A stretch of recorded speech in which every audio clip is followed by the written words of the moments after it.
Dobritz, un grand nom pour un grand personnage. Un dessinateur inclassable, puisque dessinateur surtout et avec tout. Des stylos, des craies, des pinceaux, du noir et blanc ou de la couleur, peu importe. Quant au style, là aussi peu importe, puisque l'homme se lasse, et donc en change régulièrement, tout en gardant sa marque de fabrique. L'absence ou l'infime présence de texte. Le problème, c'est que les gens ne regardent pas le dessin. Ils regardent le texte, alors ils disent « Ah tiens, j'ai vu un dessin marrant », mais ils ne savent pas qui l'a fait.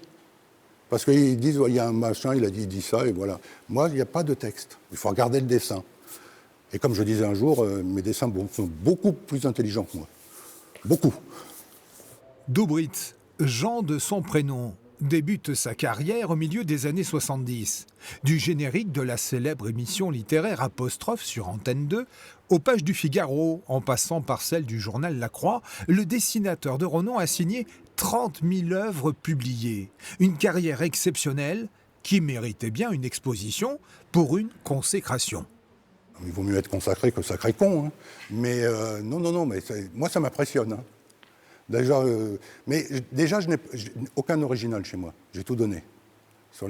Rien. Je pense que ce que je ferai demain sera beaucoup plus beau que ce que je fais aujourd'hui, ou mieux, ou je sais pas. Le jour où ça ne sera plus le cas, j'arrêterai. Mais revoir mes anciens dessins, comme ça, je me dis, tiens, après tout, c'était pas si mal que ça, quoi. Des 30 000 œuvres, 400 d'entre elles, classées par thématique, sont à découvrir sans aucune modération jusqu'à la mi-août, au Centre international de la caricature, du dessin de presse et d'humour de Saint-Just-le-Martel.